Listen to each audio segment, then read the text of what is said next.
Morning, नमस्कार, आदाब दोस्तों। आप अपना होस्ट और दोस्त साकिब एसआर न्यूज़ में आपका स्वागत करता है।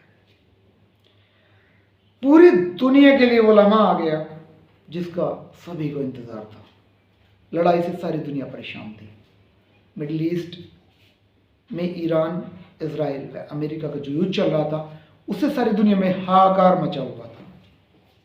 मैं आपको बता दूं कि 28 फरवरी 2026 को युद्ध शुरू हुआ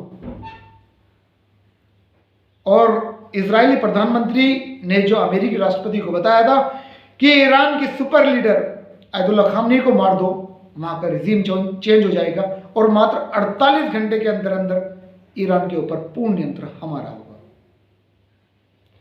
मगर दोस्तों, हुआ उल्टा। बातचीत के दौरान ही जब अमेरिका और इजराइल ने ईरान के ऊपर हमला किया तो वहां के सुप्रीम लीडर की मौत हो गई और आयतुल्ला बने जानशी, आयतुल्ला खामनी के जानशी मुश्तबा खामनी।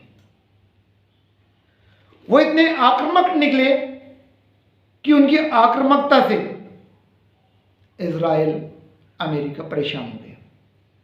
अपने आप को सुपर पावर समझने वाले अमेरिका, जिसे यह लगता था कि मात्र 48 घंटे में वहां पर कब्जा कर लेंगे, वहां के रिजीम को चेंज कर देंगे और अपना आयतुल्ला बिठा देंगे, उसे एहसास होने लगा कि युद्ध लंबा चलेगा, एक लंबा खींचेगा।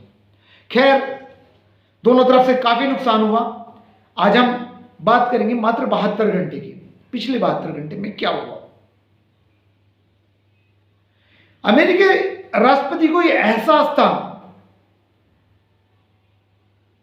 कि बिना आर्मी ईरान की जमीन पर उतारे वह ईरान का कुछ नहीं बिगाड़ सकते।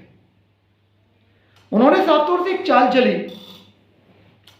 उन्होंने अपने पायलट रेस्क्यू की आड़ में, जिसे कि उन्होंने मीडिया के सामने आकर बताया कि अमेरिका की बहादुर सेना ने अपने घायल पायलट को जो है रेस्क्यू कर लिया है।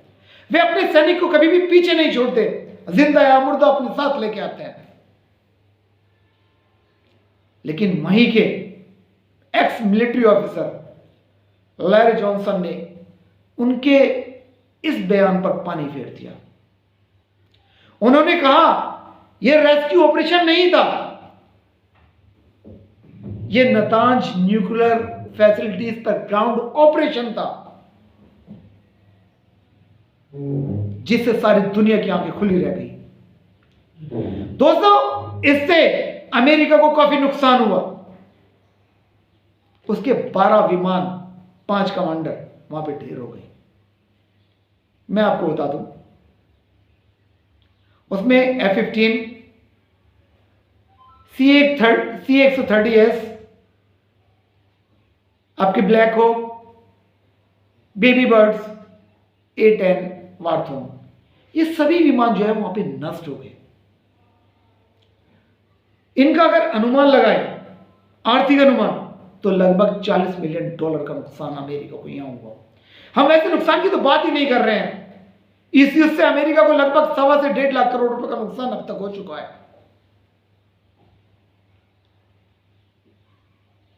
इस ऑपरेशन से वो वहां पे खारा आइलैंड पे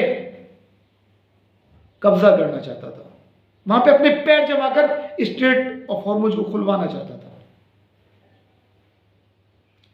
दोस्तों, इससे भन्नाए डोनाल्ड ट्रंप ने जो ट्वीट्स किए उसमें गाली का यूज किया, गाली का प्रयोग किया।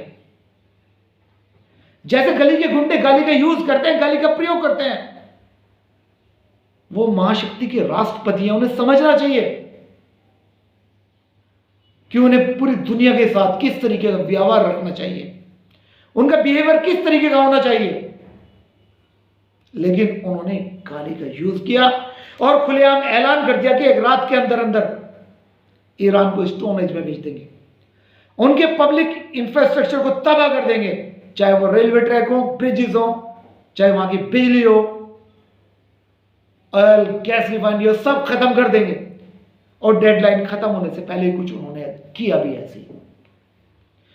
दोस्तों, इजराइल और अमेरिका ने जबरदस्त हमले किए जिसमें अमेरिका के हमले इतने जबरदस्त हमले थे, वहां पे जनहानि तो हुई,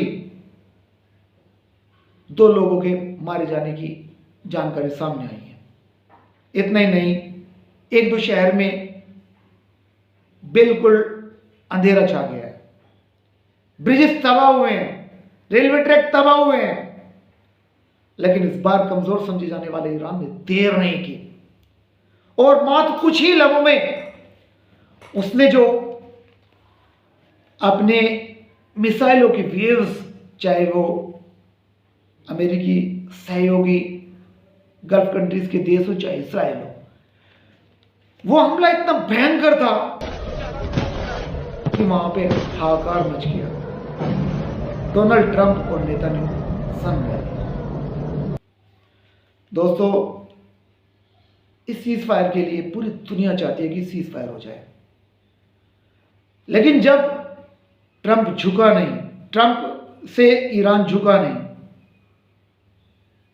उसे एहसास हो गया कि इस तरीके से ईरान मानने वाला नहीं है, तो ईरान की 10 शर्तों पर उसने 14 दिन का सीज फायर का ऐलान कर दिया। दोस्तों, मैं आपको इतना बता देना चाहता हूं कि जिस देश की सेना ही नहीं, वहां की जनता में भी अपने देश के लिए मर मिटने का जज्बा हो, शहीद होने का जज्बा हो। जब अमेरिका ने ऐलान किया कि वो इसके पब्लिक इंफ्रास्ट्रक्चर को तबाह कर देंगे, तो लाखों की तादाद में लोग सड़कों पर आ गए और ह्यूमन चेन बनाकर उन्होंने अपने इंफ्रास्ट्रक्चर की हिफाजत की। इसे कहते हैं देश के लिए, राष्ट्र हित में शहीद होने वाला जज्बा, बलिदान होने वाला जज्बा। तो ये सिर्फ सैनिक ही युद्ध नहीं लड़ रहे थे, वहां की IRGC युद्ध नहीं लड़ रही थी, बल्कि वहां की जनता ने भी खुलेआम अपने सैनिकों और IRGC को उनके साथ कंधे से कंधा मिलाकर उन्होंने प्रोत्साहित किया। और आज देखिए, आज ईरान में जश्न का माहौल है। सीज फायर के बाद लोग सड़कों पर अपने झंडे हाथ में लिए नाच रहे हैं, वो भी क्यों ना। 40 दिनों में उन्होंने कितनी यातनाएं झेली हैं, कितने हमले देखे हैं, लेकिन वो डिगे नहीं। और वहीं अगर आप इजराइल व अमेरिका की बात करें, अमेरिका ने अपने सैन्य अड्डे जो मध्य ईस्ट में थे वो सब खो दिए हैं। Third system, air defence system, इतना ही नहीं, अपने सैकड़ों की तादाद में उसने अपने सैनिक भी इस युद्ध में खो दिए हैं। आखिरकार ईरान जिस जज्बे के साथ इस युद्ध में लड़ रहा था, उस जज्बे ने अमेरिका व इजराइल को घुटनों पर ला दिया। इजराइल के लोग इजराइल छोड़कर जा रहे हैं, लाखों की तादाद में लोग जा चुके हैं,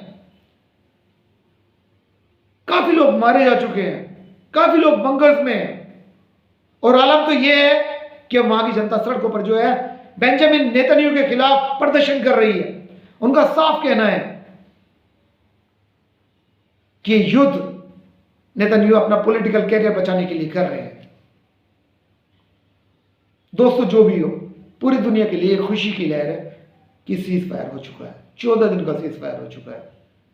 जो लोगों की दिक्कतें थी, गैस, ऑयल, वो दिक्कतें धीरे धीरे खत्म हो जाएंगी। इस खबर में इतना ही।